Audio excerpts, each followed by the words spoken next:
When I was in high school, he got me a job in a factory. It paid very well, but I hated every minute of it. I hated being there a half an hour. My dad was one of these guys where if you're starting work at 7:30, you're there at 7 and you get a coffee and you kind of ease into the day, but by 7:30 you're ready to go. And so I'd work from 7:30 to 3:30 every day, and it was not fun work. I remember sweeping the floor of the warehouse, and in my mind, I'm building these entrepreneurial plans because I knew this was not the life I was going to live.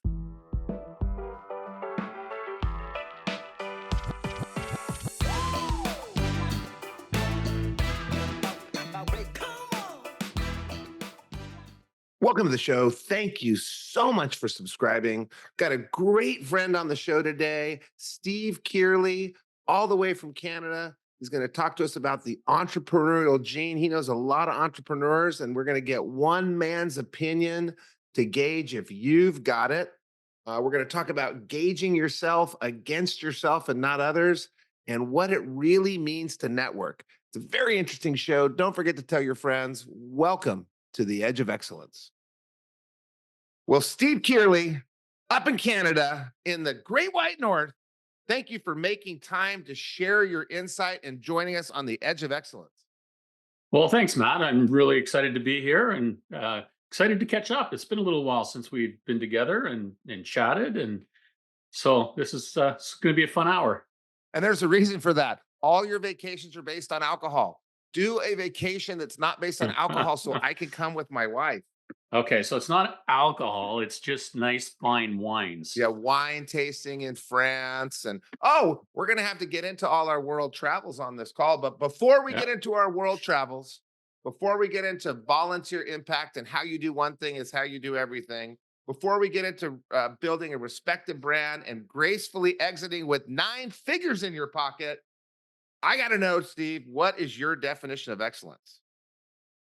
My definition of excellence, that's a great question. And, all too often we compare ourselves against others when we're measuring excellence in our own lives. And I just found it took a while, but I found that was a wrong measurement. We all have a unique ability. We're all good at certain things and mediocre at others. And so really for me, it took a while to understand measuring excellence in my life is measuring against myself. So understanding what I'm good at, understanding what I'm great at, and then measuring how I grow personally against where I was a month, a year ago, 2 years ago, 10 years ago. And if I can see growth, then I feel like I'm on a track to excellence. Okay, so you're getting rid of all the things you're not good at. I know you've done the Strength Finder. I know you've done DISC. I know you've done Myers Briggs. I know that you and I are a little older than our audience. So we in our 20s and 30s figured out, okay, we're good at these certain things and we suck at accounting, let's say both of us suck at. Yeah, well, Uh, I do. what'd you say? Oh, I do. I do suck Okay, at yeah, yeah. accounting. Because I know that you're a solid DI and we have a hard time with accounting. So you give up on accounting and you focus on the things that are your unique abilities. And unique abilities are things you're good at that you also like doing. So we'll define that term for the audience. And excellence is constantly focusing on those unique abilities over time and tracking your growth. And you said you're on the path to excellence. Do you ever get Yeah. to excellence? I don't think so. We're always constantly learning, striving to get better. There's no way I can see that I'll get to a point where I feel like, okay, I'm here.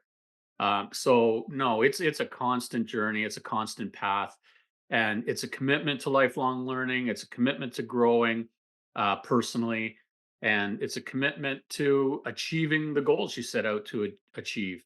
And those are very easy to measure yourself with. Okay, so lifelong learning, growing personally, achieving goals, focusing your unique abilities, tracking over time. You may never get there. And you know Sanjay Kapoor. I know. I think you were at that speech in 2008 in India where he taught karma yoga. If you have clarity of intent, purity of heart, sincerity of action, let go of the Yeah. outcome, and enjoy the process. So you're a Yeah, process. Oh, I'm sorry. exactly. I'm sorry. A process guy. Steve Yeah, is I'm from from Canada. Toronto. It's process. Yeah, we're going to speak And the nothing but sooner you Canadian. Americans figure that out, the better off we'll all be. Yes, yes, we will. We'll work on that right away. Those 21 million Canadians are threatening. There's 40 So, million of us. however, oh, by the way, this is not a factual podcast. This is a Okay, podcast for information and right. entertainment. And the Well, and that's information, great. it's filtered through me. So there are Okay. no facts in this podcast. Well, So I'm never one to let facts get in the way of a good story. yeah, and there's 20 million people in Canada. Did you know that Canada was a colony of the United States until 15 years ago? I did know that, and we're celebrating our 15-year freedom centennial Oh, good, coming good, up good, very good, shortly. good, good, good. So let's go back a little bit, back to the start to figure out like what did you do in your life to be able to join the global board of the largest entrepreneur organization in the world? Oh, and I didn't show you this. Where is it? I got my EO Oh yeah, sweater on in honor of Steve Kearley today. We know very each very other from that impressive. organization, from Yeah, being volunteers and becoming friends, which is a great way to become friends. You yeah. volunteer, you sit on a board, you're doing it for free, you have the same values. But before we get into being on the global board, before we get into living life on your own terms, before we get into your global travel, I mean, you've been, I don't know how many countries have you been to? 78 to date. Oh my God, I've been to 73. Oh, Oh, I knew you'd be over me because I well, miss those trips when I you just guys are boozing. creep by. Yeah, well, you got to get back on those trips with us. Well, now that I don't have kids anymore, I think I will. Well, But you do before we have get into kids. that, say it again. You do have kids. Oh yeah, I do. Yeah, But they don't so live here anymore. that's Uh, right. what was Important what to is high understand. school called in Canada? It's actually called high school. Oh, it is. Okay. Yeah. So what were you like in high school? What was life like? Where did you see yourself? What path were you on? Yeah, that's probably a very good question, Matt, because that's probably an era of my life where I didn't really kind of understand myself and maybe a little more introverted. Again, because measuring myself against others, which is very easy for teens to do, you kind of feel you're not quite as good as everyone else. And it was after high Hmm. school where Isn't I that could you learned imagine having Instagram? Like you and I were, oh, we're no, not as no, good as no, no, anybody no, else. At least no. we got to go home and not worry about it. Can you That's imagine right. the measurement Yeah. now? Oh, Oh, it's terrible. I look at my grandkids. Yes, I'm old enough to have grandkids. I've got an 11-year-old granddaughter, and I'm very fearful of the environment she's growing up in with social media, and the fact that she'll probably always feel she's never as good as her friends and people that she's connected to. But by the way, that's a false presentation of anybody's life. What you see on social media. So but unfortunately, at 11 years old, you haven't figured that out yet. mhm. So you didn't understand yourself. If you're listening right now, this is great because I don't think anybody understands themselves in high school. Now they may Right. be Yeah. super confident and super arrogant and not introverted and outgoing, Yeah. but I think that that's a mask, and they're because all the well, not all of them, but a lot of the arrogant pains in the butts become nice people later because that was just a facade, and a lot of the introverts that had no confidence become confident later because you didn't understand yourself. I didn't understand myself. Nobody understands themselves. You're a little introverted. We're all measuring ourselves against others. And God, I hope Instagram goes out of business because it's just such a nasty thing. Yeah, I What couldn't agree more. else was going on? Well, the one thing I always had, and I guess it's in my DNA, and we talk about this often in EO and just in our conversations, is something we call the E gene, the entrepreneurial gene. And I think um, not that it can't be developed, but a lot of times people are just naturally born with an entrepreneurial mindset. And I always, even though I was just trying to discover who I was, trying to gain confidence, constantly measuring myself against the high school jock and the rock and rollers who had the cool Camaros and all the fun stuff, and they looked like the coolest guys. Kind of funny story. Probably 30 years after high school, maybe not quite 30, maybe 25. I connected with a guy I went to high school with. our kids ended up playing hockey together in the same community we're in now. And he was the popular guy in school. He had the long curly hair back in the 70s. That was important. And he had all the girls and he was Mr. Popularity. And fast forward 25 years, he was living a hand to mouth existence, probably on his third wife, at least his second. And I looked at it and I said, man, what I was measuring in high school and what we both became are miles apart. And I had so the it exact was I had the exact same experience, and it was at an EO function. And I went down to the Surf and Sand Hotel, which you've probably been to here in Laguna Beach. And I was driving my red convertible Ferrari, which I was so excited to have because I had to still have that cool car that I didn't have, so I could yeah, be one of those guys. And so Jill and I drive down in the red Ferrari, and I think I was like 28, 29 years old. And there was this kid in college, not high school for me, and he used to heckle me. Stewie, why are you working so hard? Stewie, what are you doing? Stewie, don't be a loser. Come out drinking with us. And I would hear it all the time from this guy. And I don't remember his last name. His first name was Aaron. And I drive into the Surf and Sand in my Ferrari, and he's the valet. And he was a year older. that's I know I awesome. was 20, 29. He was 30. And I'm Yeah, like, whoa. And I felt all self-conscious. And then we yeah, go in and they had one of those, like, before you get into the main dining room, little places you have cocktails. And they yeah. must have been short on staff. He's working the bar. And I'm talking to Nice. him a little bit, and I'm talking to Jill, feeling really weird. And then we go to the sit down. I'm sitting next to Mark Moses, me, Jill, and his arm comes around and grabs Mark my Moses plate. is a Canadian, by the way. Oh, yeah. Well, we won't talk about Canadians anymore. His arm comes in and grabs my food. So he was the valet, the bartender, and the busboy. And Yeah. he grew up in Laguna Beach, had all the wealth in the world and all the advantage. And I was embarrassed. And I said to Jill, Mm, God, I'm so embarrassed. Jill goes, you shouldn't be embarrassed. He should be embarrassed. that's He correct. bagged on you for working in college. And it's Yeah. just so funny how it flipped around. So you and I have this same, oh, I wish I had that and I wish I was Mm. that. And maybe that fueled us. We had a chip on our shoulder. But in high school, you're kind of not understanding. And then what happens? Well, we did actually become friends when our kids were, connected. But my point is we spend time worried about things that aren't important and comparing ourselves to people that really are insignificant in the grand scheme of things. And at the end of the day, um, the focus should always be on just compare yourself to yourself. Always grow. And the fact it's a loser's game to compare yourself against others when you're at different places in your life. You do have different skill sets, like I talked about earlier, unique abilities. So that was kind of an eye-opening experience for me. That I spent more time in high school worried about what other people thought and how I could be compared to them, or the in crowd, if you will. And it was just a waste of time. And I said, yeah, my daughter never listens to this, but I mean, you've got all these physical attributes on Instagram. Their butt's better, their boobs are bigger, their dinner's nicer, their vacation Yeah, is better. And your term insignificance. It's insignificant. So yeah, Steve and I, our relationship was built on a volunteer organization that we were working on and volunteering on and calling each other and sharing yeah, ideas. And then there was respect and there was admiration and there was contribution and there was regard. And through our lives, things have gone wrong and there's checking in and helping out and more regard and more respect and more contribution. And I always think that anytime any of my friends I met on a volunteer board, like, are my tightest friends because the yeah, values are the same. yeah, They're givers, not takers. And that's significant. And yeah, we have relationships and we know each other's kids and we go on trips and we go to each other's houses.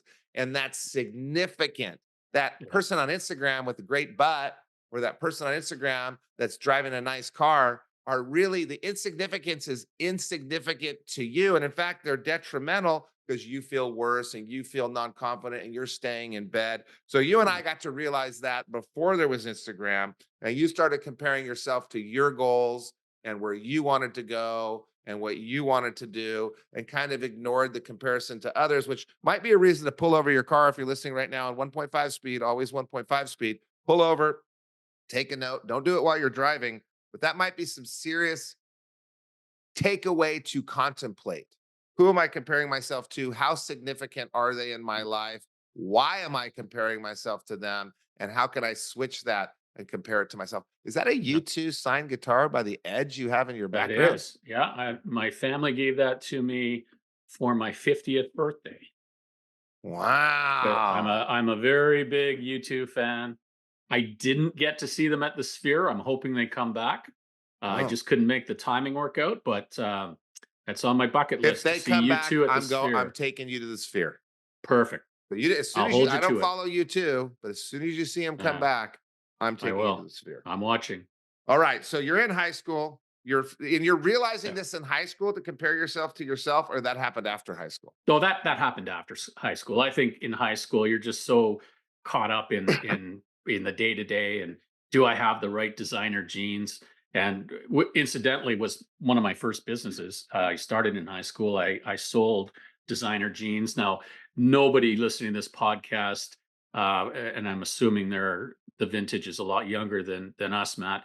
Yeah. Will know the name Jordache or Sergio Valente or Calvin Klein, but big in my day. And so I got myself a vendor's license. I got myself a supplier and sold designer jeans out of my locker, which is a really cool way to meet girls because at the end of the day, I'd come to my locker and there'd be about, you know, maybe half a dozen girls waiting Oh, to you place it. sold women's jeans? You No, didn't no, no. sell Well, men's? yeah, no. Well, jeans were pretty much unisex back Okay, then. okay, okay. And so they'd be waiting with their order. I want the Sergio Valente. I want the Calvin Kleins. This is the pocket I want, and they'd give me the cash. I had no accounts receivable because if you didn't pay me cash up front, I wasn't getting them for you.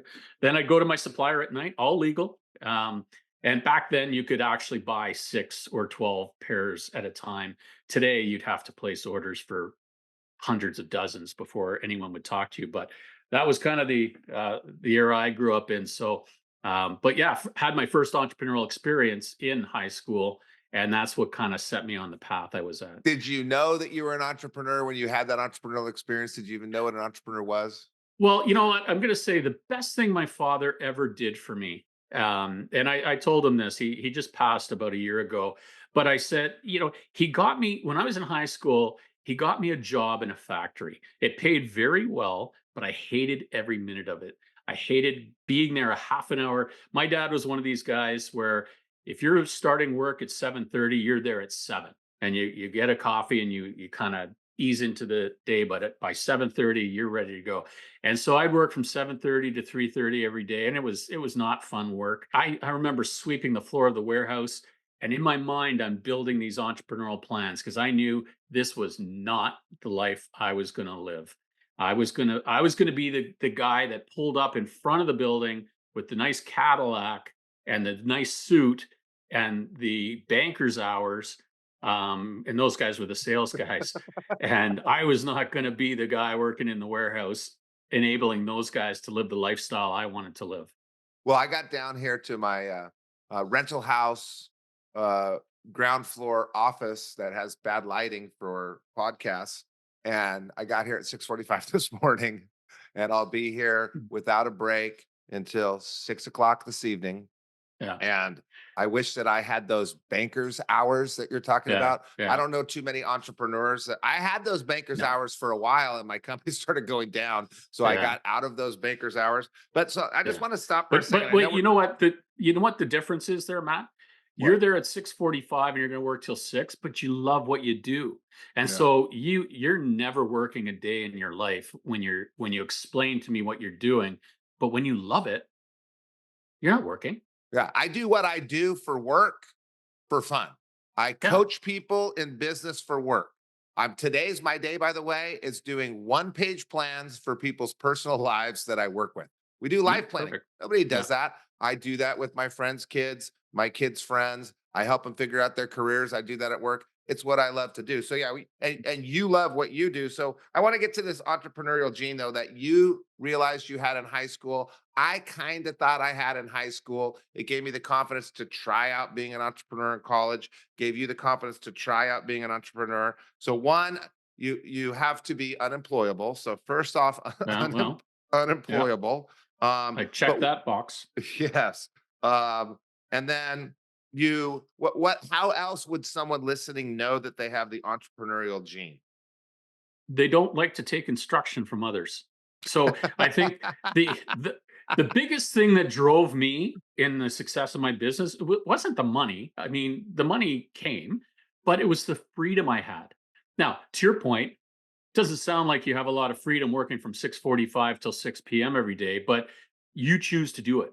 Yeah. Somebody's not telling you you have to do it. You have to be here at 6:45. You can't leave till 6. You get a 15-minute break at 10:30. You can take an hour for lunch. The What really drove me to be a successful entrepreneur is to continue to have the freedom to set my own agenda, set my own hours, travel when I wanted to travel, golf when I wanted to golf, hang out with friends when I wanted to. If I didn't want to go to the office one day and work from home, I had that freedom. Now, that's a lot more common post COVID. Wasn't so common before COVID.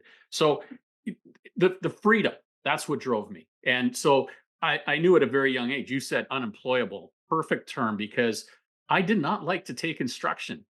I hated having someone tell me what to do.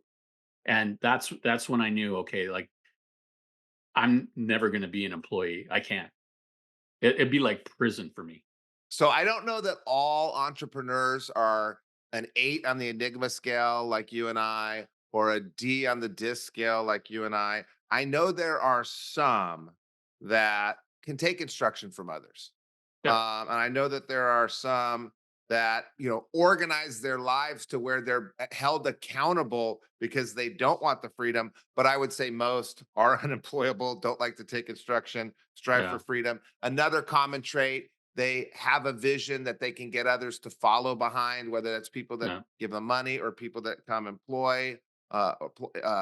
work for them. yeah, They are able to put together ideas and finances to pursue a path that they see as exciting. I think entrepreneurs have a vision of something's broken and they're going to fix it. You're in the insurance industry. Boring is yeah. all hell, right? But you built this Well, huge. no, it isn't. But yeah, that's the perception for sure. Okay, but that business is never boring, and I like that you fight. I like that you fight. But you bring something new to it. You bring a different angle to it. How can I do it faster, better, cheaper? That's all about being an entrepreneur. So you're starting to figure that out in high school. Were you getting good grades? Was there No. anything on your resume besides selling Z Cavarici? Can't forget that brand, Z Yeah. Cavarici jeans. Oh, I think that might have been a little after my tenure in the jean Oh, business. okay, But okay. yeah, no, I was a terrible student. I hated school. Again, probably sitting there listening to someone else tell me what to do. Probably, Hated it. is a good reason for that. Mm. Um, but it didn't matter because I was learning all the time. I didn't realize it at the time, but I was learning just not in school, and my whole life has been that, and hence why I eventually joined the entrepreneurs organization. Was I kind of felt I needed to backfill some of the learning opportunities that I didn't have when I was younger. So I never went to university. I got my degree in the School of Hard Knocks, and it was primarily because I started a business in high school. I knew my parents weren't in the position to pay for my tuition, so it was going to be up to me.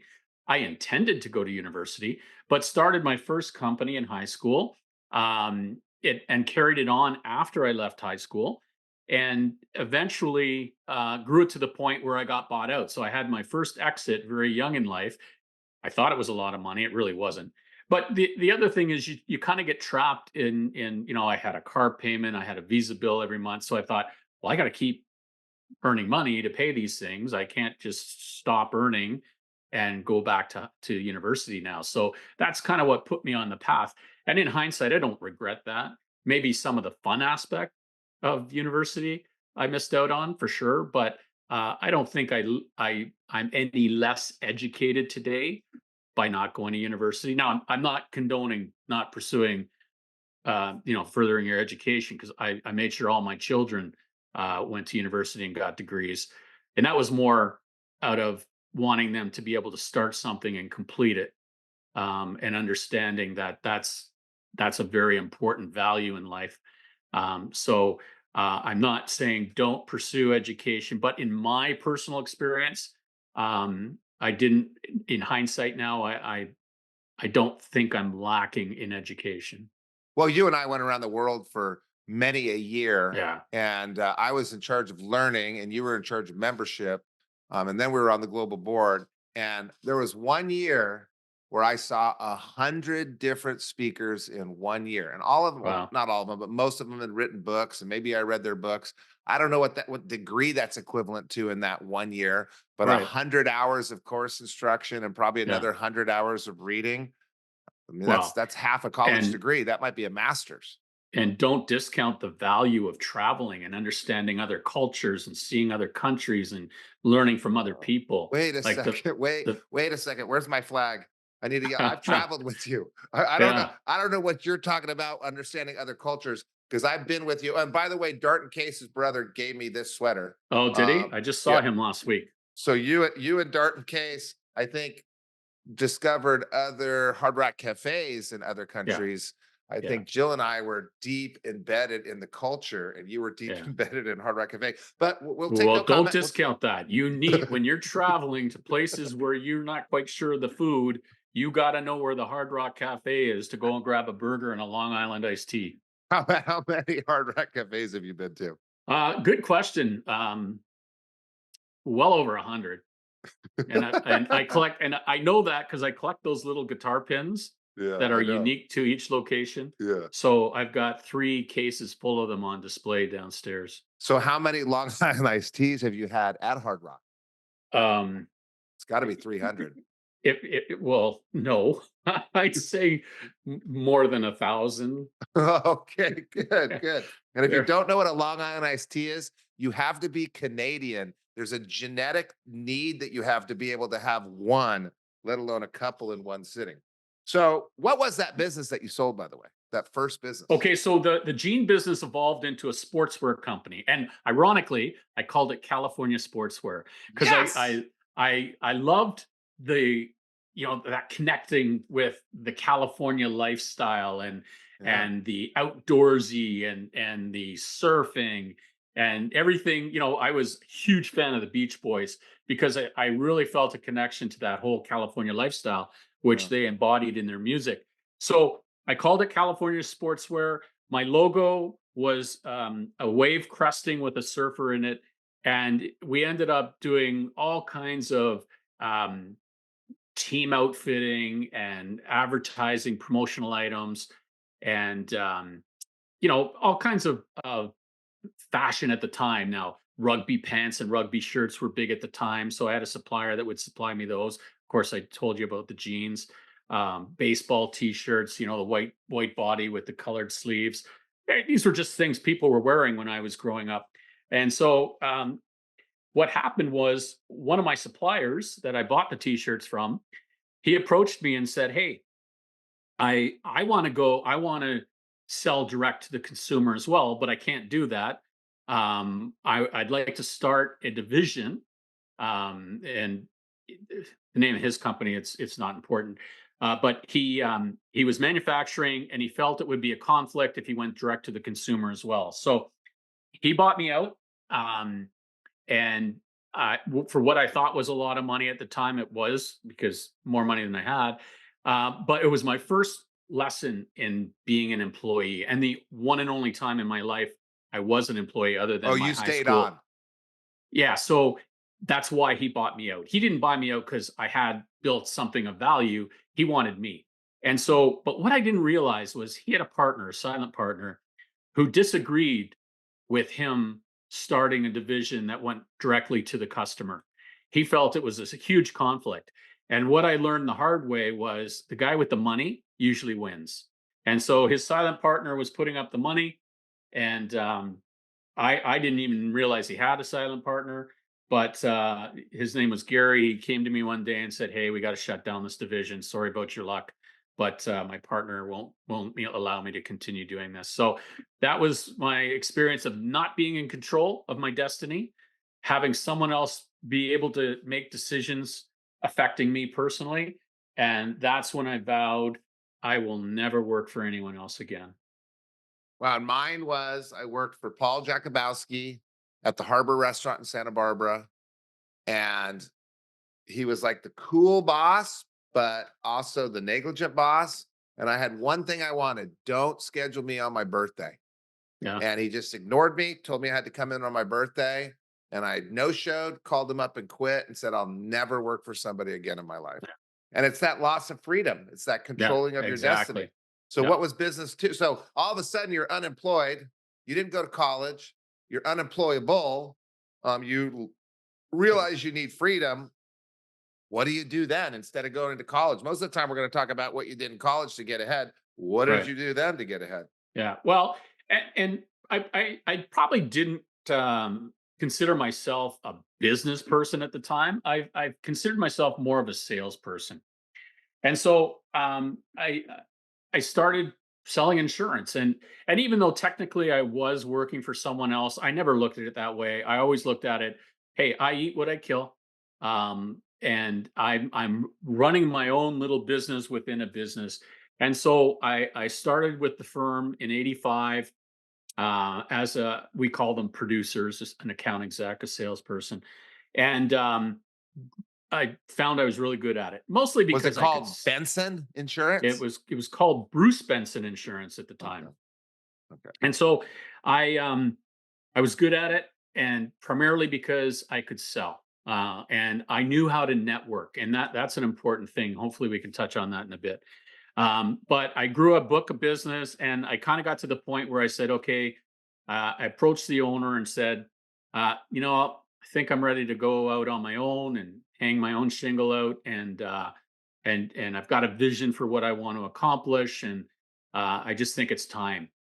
And very surprised at the response, and the response was, "Well, longer conversation, but why don't you just buy me out? Why don't why don't you buy this firm? And sounds like you can accomplish more with having an existing firm than going out and starting from scratch." So one thing led to another. I didn't have any money. Cost me $1 million to buy him out. I probably had about 100,000 in equity that I tapped into, and I begged, board, and stole the other money, and I didn't literally steal it, but I had some friends that I got some private money through some mutual friends, and bought Bruce out in 85 or in 1991, so 6 years after I started in the business, and we were a little $3 million annual sales shop, 90% personal lines. That's house and car insurance. And my vision was to really grow the commercial side of the business. And at first, I had a target to get it to 10 million in sales.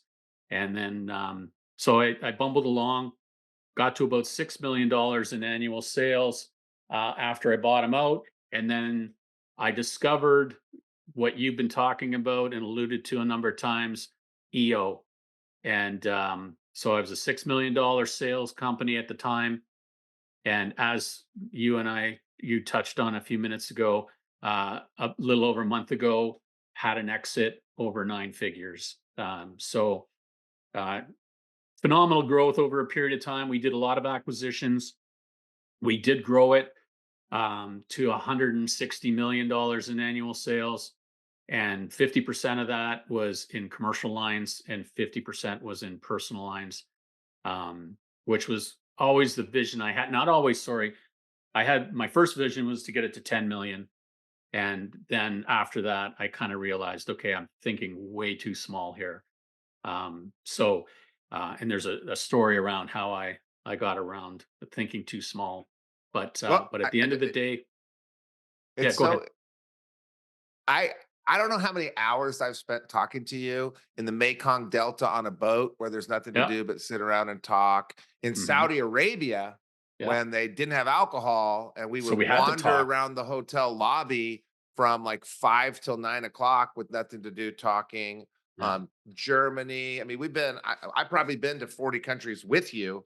Yeah. And Probably. we've talked, I don't know how many hours we've talked, but I bet we've talked over 2,000 hours. Oh, yeah. Easy. Some I did not know that your story is the exact same story as mine. No, So I just want maybe to that's why we hit it off so well. yeah, I just want to back up a little bit. So you start off, you're a little bit unemployable, you want freedom, you want to control your destiny, so you get a little business going. And that's how entrepreneurship starts. Mhm. Then you get into a bigger situation where you have other people, especially if you're taking over someone else's company, and you got to have that vision and that strategy of how can we do better. We're going to shift from retail to enterprise level or commercial level insurance, and you switch 50% of the company over that way over time. We're going to grow to $10 million. Just so you know, Jeff and I worked for a company. We were leaving. They Yeah. said, "Why don't you buy us out?" We couldn't buy the whole thing. We bought half of it. We had a goal, the four of us, National Services Group, to be a national services business. We were a group of people. Our goal was to get 10 $1 million divisions. Yeah. Um, and and then the goal just keeps going up and up and up. And now we're over $300 million. And we have, I don't even know how many divisions, three different brands.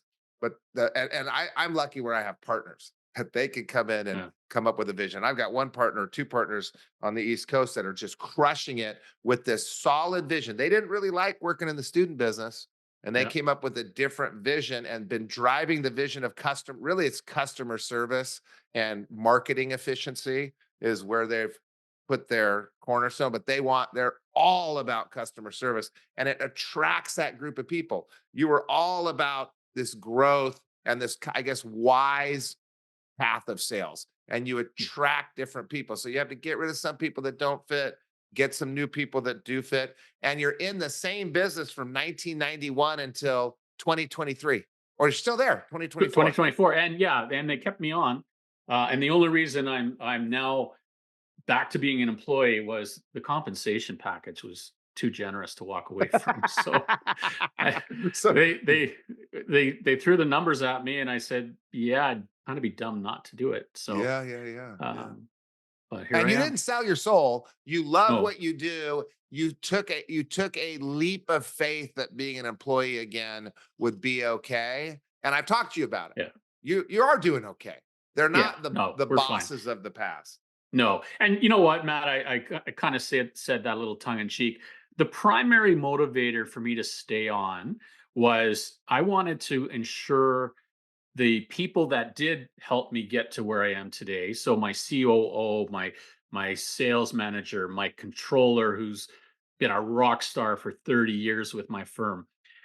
I wanted to ensure that they were going to be good and like they were going to be fine. So through the whole negotiations, I made sure they were looked after. But you know they're a little younger, so they got a little more runway ahead of them. I didn't want them to feel like I'm just leaving them and here's the new owner. Best of luck.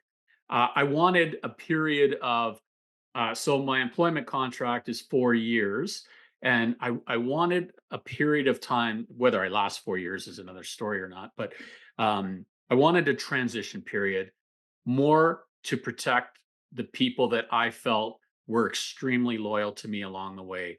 And so that's primarily why I just didn't take the money, walk away, and go down to my house in Naples, Florida.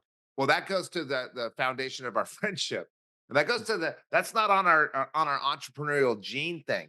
Most Mm-mm. entrepreneurs, and you and I know a lot of them, have a set of values where they honor their commitments. They're looking to contribute. They're looking to help everyone grow. They're the tide that floats all boats. Now, there Yeah, are entrepreneurs that squash people and walk on people. But what yeah, happens to those people is they get a reputation yeah, and they have to move a lot, and yeah. people don't want to do business with them. Most of them have the reputation that you have or I have of no, we're in it for the fun, we're in it for the growth, Yeah. we're in it for the game, we're in it for the wins, and we want to bring those with us. So I've heard the story of people sticking around to make sure their team is taken care Yeah. of. I've heard the story of I've heard it many times. I've heard the story of people not taking deals because they were worried about the team. And Yeah. if you're watching TV about entrepreneurs, you might get a different viewpoint because the story of this person that totally trashed everybody else makes a better movie than the story of the person that helped everybody else. But I think Yeah. that's a common piece of the entrepreneurial gene. They're making it better, not for themselves, for everybody. And you get rewarded for it. And maybe we get rewarded too much. I don't know. I don't think so. Um, Mm. but I think that's common in entrepreneurship.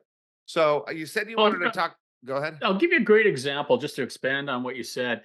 Um, so in the last 14 years, we did 13 acquisitions. So, a lot of our growth was through acquisition. We had some organic growth, but I couldn't get there quick enough without acquiring.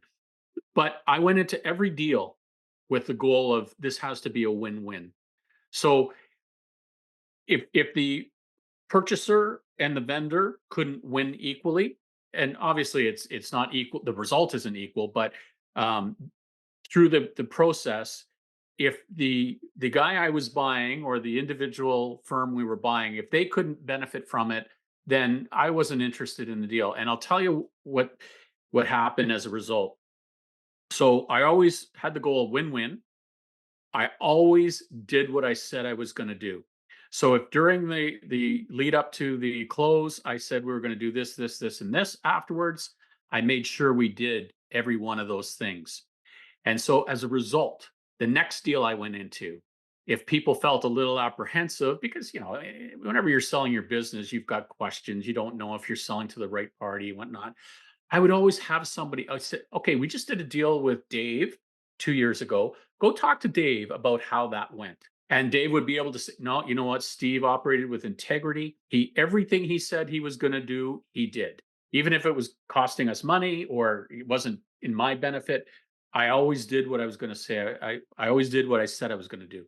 And so then the second deal had a sense of confidence that, okay, I feel a lot better now and would proceed. And so I had this path, I had this history and this legacy of doing good deals and being honest and doing what I said I was going to do. That helped me close other deals. And so, that's the outcome of operating the way you just described. And I know you want to talk about some of the things you wish you knew. Yeah. Win-win. Here, I'll list off the things that you and I both agree on. If everything's win-win, everything becomes easier after that. And I've always been a Yeah. win-win guy. You were always a win-win guy. I didn't realize the value of that. Integrity. I remember the day I found out what integrity was when this customer of mine, Alan Gaines, said to me, "I've never met anyone in business that has the integrity you have." And I drove back to UC Santa Barbara and looked up what integrity is. Do what you say you're going to do, Yeah. when you say you're going to do it, and how you say you're going to do it. That's Sure. Yeah. integrity. And then reputation matters. I didn't know reputation mattered so much because I was had that high school mindset that the womanizer and the arrogant ass, and now we call them douchebags, but the douchebag, that's the reputation I want because that's the one that everybody thinks is cool. And then what happens at Right. about 23 years old, that's the loser. And the cool person's the one that does the win-win and that takes care of people and cares about integrity and cares Yeah. about values. There's a flip-flop from like your teens to your 20s. Right. So I want to give you a second just to talk about the networking because you said you wanted to talk about networking and the value of networking. Yeah. So that's something So that you wish you knew back in the day. So that fits the no, I genre. think this is one of the things I think I knew, even though I didn't realize I knew it. So networking typically, people talk about networking a lot, and it's got this stigma of you get in a bunch of rooms, hand your business card out, you try to do business with each other, and you're networking, and that is so wrong. That is so ass backwards. Networking is building a network of people you build relationships with. And I always realize that, Matt, if I could connect you with, say, our friend Darton, and you two could do a deal and the outcome is great, to me, that's good networking. And and without me having any expectation to get anything out of it. That's networking. When you go into relationships to see how you can improve someone else's life, and I know that's a big core value of yours, and without any expectation of getting anything in return. But guess what? It always does come back and gives you a benefit down the road somehow. You always do benefit. And I learned that early in life, probably in high school, that that's real networking, building real relationships. And by the way, showing up, getting out there. If you and I didn't join EO and go to the meetings and go to our forum and go to all these places around the world, how would we meet the people we met along the way? Showing up, operate without expectation of getting anything back, and just being yourself. That's what networking is, and that's what I've experienced in my life. Because then you are helpful, Yeah, then you are useful. And I think of it as palm down giving. I don't want anything back. It's right, not palm up, it's right. palm down. And Someone said it. What am I called? A super connector. I'm a right, super connector. But why am I a super connector? Because because it's in your DNA. if someone wants to go into insurance and they're talking to me, I say call Steve. Mhm. And Steve goes and talks to that person, Mm. or they want to grow their business for a 9-figure exit. What did Yeah, Steve do? They want yeah, to. They're getting bought out and they have to stick around for 4 years. Talk to Steve, yeah, because Steve may have someone talk to me, and yeah, Steve may talk to 10 people that I send him, and me only one person. But that's not how we look at it. It's yeah. I call it a favor brokerage. There's Right, all these people around, and that's what I love about EO. You're not allowed to solicit. right. You're not. And if you're a solicitor, if you're selfish, you get kicked out. Yeah, So we don't even allow that. Same with YPO. It's people that are just there to help people. I haven't thought of it as networking before, but I guess it's exactly what it is. I could get yeah. anything I want, anywhere I want, at any moment I want, Right, because I've done a lot of things for other people and never asked for anything in return. I do like right. the jet flights. I do like the private jet flights and the sports teams. I do Yeah, ask for that sometimes. But it's not about that. It's about yeah, I'll help you and you help him and he'll help the other person. And we have this web of selfless favors. And maybe that's an entrepreneurial gene too. Again, yeah, most of the entrepreneurs lift all boats. I think it's hard to build a business when you're squashing on people. And there's a yeah, person that we both know that built a pretty successful business, but it's run out of runway because he constantly squashes people and fires all his executive team and takes their stock back in some crazy way and then fires the next ones. And now no yeah. one will work with him. And his Right. business has plateaued. And now he's going to have to move to a different industry or something like that. Yeah, That's not most entrepreneurs. Most entrepreneurs are networking the way you're talking about. They yeah, love the game. We yeah, love it. We love yeah, helping people out. I love to know your success so I can apply it to my life. And that's a win for me when I try to help yeah, you out. Yeah, it's not about passing out. I wish someone would have said this on my second episode. Nicole McMacken talked about networking and the value of, she said, your net worth is your net worth. But yeah, I was missing a piece. yeah. And the piece that's missing is not for yourself. Right. Like Nicole and I are best of friends. She does favors for me. I do favors for her. I send her people all the time to Yeah, talk to. It's your network of people you're helping and people you've never wanted anything from, and people that see you as a value add in their business, but they're not trying to suck you dry. If you yeah, get the networking where people are always trying to suck you dry or always want something from you, it gets boring. Or the yeah, mentee that always wants something, it gets boring. It's about doing as much as you can for as many people. And that might be part of the entrepreneurial gene. yeah. That I, might I be, I agree. And you build up such a trust, and that's the key. When you trust somebody, you want to do business with them. So you mentioned in EO you can't solicit, which is a great rule by the way, because it creates a safe environment for you to attend events and whatnot. You know you're not going to be beat on to buy somebody's product. Um, But over time, you build such a trust. I bet you I have 100 clients in my insurance business that are EO members that I never once solicited ever. yeah, But the trust was there that they yeah, came to me. yeah. And you would feel dirty. I don't do business Yeah, with friends. I feel dirty. yeah. I have a friend that did business with me without me knowing. I sent him a refund check for the overhead on the job because I just don't do that. No, And I'm just paying attention to the time here. Yep. We didn't get into insurance and what you did into in insurance. We got into Yeah. entrepreneurship. But Ken, Yeah. for someone that's thinking about the insurance business, you mentioned retail, you mentioned commercial. Give us the overview of insurance and what you specialized in at Benson Kearley. Yeah. So I personally specialized in commercial insurance, but you know what? I would look at myself. Again, I looked at it differently. So you said insurance earlier in the conversation. You made a comment, insurance boring. Yeah, insurance in itself is, but the business it's not. Every day was different. I'd go out and visit with clients. I'd take clients to hockey games, which is a big thing up here in Canadiana. Yeah. And we'd golf, but it every day was different, and it's about building relationships. So I kind of evolved the insurance business to more of everything we learned in EO along the way that we applied in our businesses. I thought, well, how can I help my clients do this? And so my mandate for say the last 10 years was, and how we grew dramatically, was I would bring business resources to the table, not insurance resources. Insurance was a table stake, right? Everybody, if you were going to be a successful insurance brokerage, you had to have great service, great products, pricing couldn't be out of the world, right? That's a table stake. But that's what most people would say. Well, why is your business different? Well, we have great service, we have great prices. Okay, great. So does everyone else. How are you different? So I would bring real business value to the relationship. We did our Annually we did our Be Great seminar where I'd bring in speakers like John DeJulius or Warren Rustan or who else? Vern Harnish. We never once talked about insurance. I'd have 400 or so of my commercial customers in that room learning about scaling their business, customer service, leadership. And they'd all look around and go, well, it's not Benson Kearley's job to help me better my customer service. They're my insurance broker.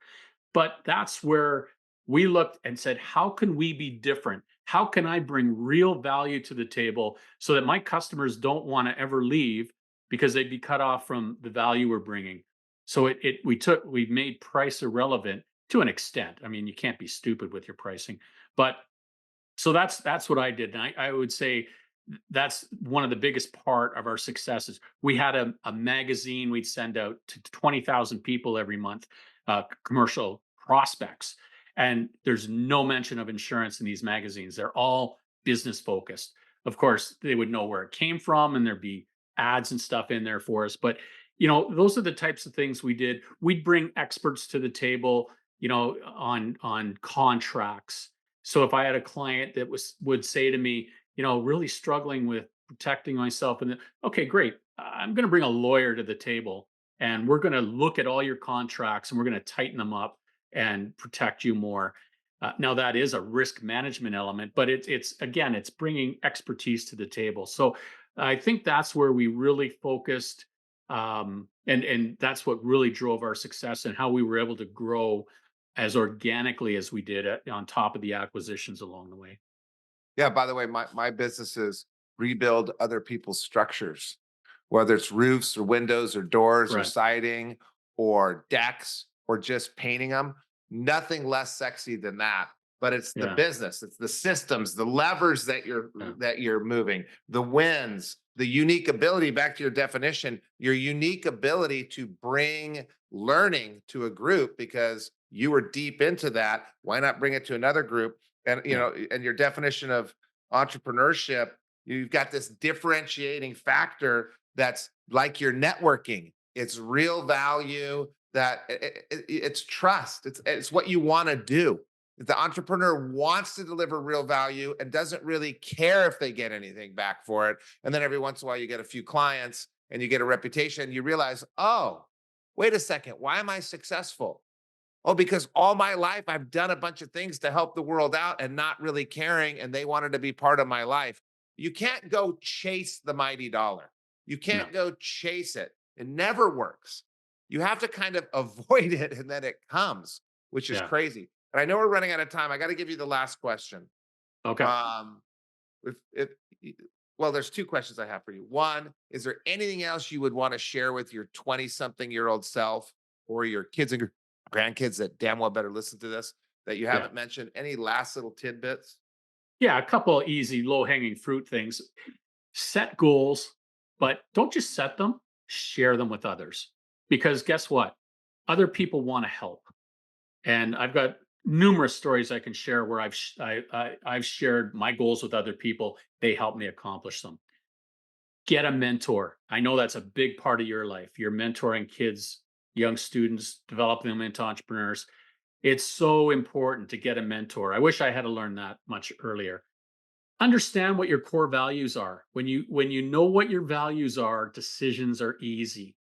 And too often we just kind of go through life not even understanding and connecting with our values. You have them, but it's so important. You said this, your network is your net worth. I couldn't believe it. I can't stress this enough. Rock stars hang out with rock stars. Seek out peer-to-peer groups. I often said to my kids growing up, you show me your friends, I'll show you your future. Make sure you're in a network of people that you can get value from and you can learn from, and they're going to push you to be better all the time. And the last one I'd share, Matt, is expect to fail and enjoy the process of failing, because guess what? You're learning. Our friend Brian Scudamore owns 1-800 Got Junk. He wrote a whole book on this. The book's title is called WTF, and it stands for Willing to Fail. And he's got a whole book of all the failures he's had in his life. And guess what? He's on his way to being $1 billion company. He's now a shark. He's the equivalent of Shark Tank in Canada, Dragon's Den. He's now on Dragon's Den, doing things that Kevin O'Leary and Mark Cuban are doing in the U.S. So enjoy the journey. And when you fail, just pick yourself back up, because every time you fail, you're getting closer to success. And compete because I'm gonna smoke Brian Scudamore on the road to a billion, Okay. guarantee faster. All Uh, right. uh, expect to fail. Your network is your net worth. Values, by the way, we did a podcast with Darius Mizrahi, so you can Yep. look it No up. Darius well. I'll see Yeah, him next week at Gathering of Titans in Boston. he's in my forum, right? Oh no, I didn't know that. Yeah, so Darius and I was with I had lunch with Darius here. I was in Austin, didn't see him a couple days ago, but he wrote a book on the core value equation. Yep. Plug for him. Um, Setting goals and sharing with others and mentorship. Yesterday, I spent 45 minutes on my drive home from the airport talking to someone that was a employee of mine 10 years ago, Yeah. and she's calling up to pick my brain about her next career and which way to go. And I'm gladly having the conversation with her because I value her, but I also feel I need to because she's having conversations with my employees now about college work. She works at Goldman Sachs. I got her the job. Yeah. And Great. she thought I did her a favor. I was doing her a favor for something she'd done before she saved someone's life in my company. I told her I'll do Oh, anything you need for the rest of your life. And she's constantly delivering value. So if she calls and maybe I'm a mentor to her, I'm going to take that call because it's not one sided. I feel like I owe her. Last yeah. question, then you're out of here. The biggest sacrifice that you made back in your 20s that at the time was just brutal. Maybe it was not going to college. And you look back and you're like, thank God I made that sacrifice. What was it?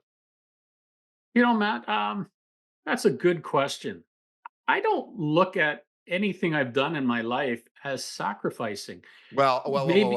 You are close friends with Todd Mendenhall. Yeah. And I've been Yeah. around many a Yeah. sacrifice you've made with that person being his Well, friends. And poor and Carlo Santoro, plug out to both those guys. Poor Carlo, lots of sacrifices around yeah. Todd Mendenhall. But other than Todd, what sacrifices? Yeah, you know what? Maybe early building my business, not spending as much time with the family as I should have. I mean, that's a very common statement any entrepreneurial business owner will say. But you know what? I always made sure I never missed a hockey game, never missed a sporting event. I came home for dinner every night, and then went back to the office, so I didn't miss dinners with my family. And we you know I don't know that my kids right now would say to you, "Oh yeah, dad wasn't around in the early years," because they were the early years. They don't remember them. But at least I can look back and say, okay, yeah, maybe I did spend a little too much time then. But guess what? Whole family's benefiting now, for the sweat labor I put in earlier. And there's perceptions too. what you perceive as not very much time is different than someone that really doesn't put enough time in. If you're Yeah. there at the sporting events, you're there at the dinner table, you're there when they need to cry on your shoulder. I was there, so I Yeah. know you put enough time. Well, Steve, I know I'm 3 minutes over, but you don't really work that hard anymore, so not that No, I big of a don't. deal. I'm taking back.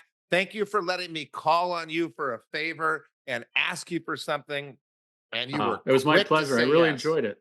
I would Well, really thank you for enjoyed it. coming on the edge of excellence and sharing your wisdom today. Okay. All right. Thank you, Matt. Have a great day. You too.